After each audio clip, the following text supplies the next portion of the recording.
পিংয়ে চীনের গুয়াংজি প্রদেশের গবেষকদের আবিষ্কারের পর আশ্চর্য এক এক গ্রাম নিয়ে চীনের মানুষের আগ্রহ অনেক বেড়েছে। পর্যটক তো বটে, যুক্তরাজ্য, ফ্রান্স ও জার্মানির গবেষকরা পর্যন্ত আকৃষ্ট হচ্ছেন এই গ্রামের প্রতি। ছোট একটি গ্রাম, জঙ্গলাবৃত পাহাড়ি এলাকার। গ্রামটি তেমন পরিচিতি ছিল না। পিংয়ে গ্রামের খুব কাছেই রয়েছে বিশ্বের অন্যতম বৃহত্তম সিঙ্কহোল বা গর্ত। অতিকা গর্তগুলোর নিচে রয়েছে বিস্ময়কর বন। গর্তের নিচের প্রাচীন বনটিতে এমন কিছু উদ্ভিদের দেখা মিলেছে যা একেবারেই নতুন। অন্যভাবে বললে এসব উদ্ভিদ আগে কখনো দেখেনি কেউ। তাছাড়া অদ্ভুত সব পাখি ও পতঙ্গ রয়েছে এই বনে।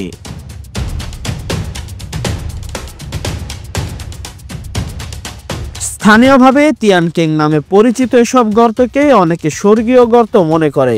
কয়েক বছর আগেও অদ্ভুত কুয়াশার কারণে গর্তগুলোর আশেপাশে যেত না স্থানীয়রা।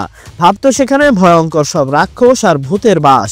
ড্রোন ব্যবহার করে এবং নিজেরা নিচে নেমে কিছু সাহসী মানুষ নতুন গুপ্তধনের খোঁজ দিয়েছে। তারা চীনের সিঙ্কহোলকে পর্যটকদের আকর্ষণে পরিণত করেছে। ব্রাদার ফেই নামে পরিচিত ফেইজে তাদেরই একজন। তিনি প্রথম এই সিঙ্কহোল যাওয়ার রাস্তাটি খুঁজে বের করেন।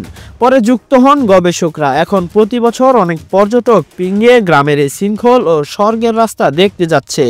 পর্যটক দম্পতি রুই মাইকেল যখন চুনাপাথরের পাহাড়ের কিনারায় দাঁড়ালেন, তাদের নিচে 100 মিটারেরও বেশি 328 ফুট গভীরে প্রাচীন বন।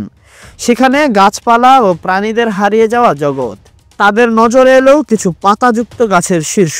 শুনতে পেলেন পাখি ও সিকাডা নামের অসংখ্য পতঙ্গের ডাকের প্রতিধ্বনি ভেসে আসছে নিচ থেকে।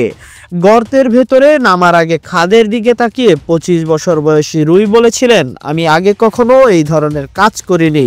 এটাই প্রথমবার, কিন্তু শেষবার নয়।